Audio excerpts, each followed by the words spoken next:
یہ ذرا مختصر ہے، ویسے تو آپ کوئی بھی پڑھ سکتے ہیں، مختصر ہے، آسان ہے پڑھنا، اس لیے سکھا رہا ہوں. اللہم صلی علی محمد و آلہ وسلم. اللہم صلی علی محمد و آلہ وسلم. 100 مرتبہ، 3 وظیفے. چوتھا، کوشش کریں اپنی زبان اور ہاتھ سے دوسروں کو فائدہ پہنچائیں، لیکن کم از کم فائدہ نہیں تو کم از کم نقصان بھی نہ دیں، ٹھیک ہے؟ اور اگر کسی کو پہنچا دیں، ڈانٹ دیا، گالی دے دی، بدتمیزی ہوگی، بد کلامی ہو گئی، کسی کو تھپڑ مار دیا، یہ ہاتھ کے نقصان ہے نا. چوری ہو گئی، کوئی بھی، جا کے معافی مانگ لیں، ہاتھ جوڑ کے معافی مانگ لیں، راضی کر لیں. قیامت والے دن کام بڑا مشکل ہو جائے گا. معافی مانگ لیں، تکبر میں نہیں آنا. میں اپنے پتر کو معافی مانگا، میں اپنے شاگرد کو معافی مانگا نا، معافی مانگ لیں. قیامت والے دن کام بڑا مشکل ہو جائے گا. مرید سے معافی مانگ لیں اگر کبھی آپ غلط ڈانٹ بیٹھیں. میرے نبی نے اپنے صحابہ سے کہا اگر میں اس دنیا سے جانے والا ہوں، اگر کوئی میری طرف سے تمہارے حقوق میں کمی ہو گئی ہو تو وہ مجھ سے بدلہ لے سکتا ہے. تو ایک صحابی، سارے خاموش، ایک صحابی نے عرض کی یا رسول اللہ آپ نے مجھے چھڑی ماری تھی غزوہ بدر والے دن.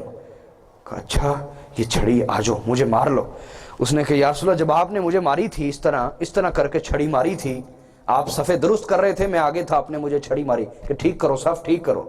اس وقت میرے بدن پہ کپڑا نہیں تھا، پیٹ ننگا تھا. حضور آپ بھی پیٹ ننگا کریں. میرے نبی یہ نہیں، صحابہ نے کہا کیا ہو گیا ہے، کیا کر رہے ہو؟ حضور نے فرمایا نہیں میں نہیں چاہتا میں کسی کا حق لے کے اس دنیا سے جاؤں. یہ میرے نبی ہیں. فرمایا میں نہیں چاہتا میں کسی کا حق لے کے جاؤں. حضور نے اپنے بدن مبارک سے کپڑا اٹھایا، پیٹ ننگا کر دیا. فرمایا آؤ مار لو. وہ دوڑے اور حضور کے پیٹ سے لپٹ گئے، چومنے لگ گئے. کہا سرکار میری کیا جرت میں آپ کو ماروں.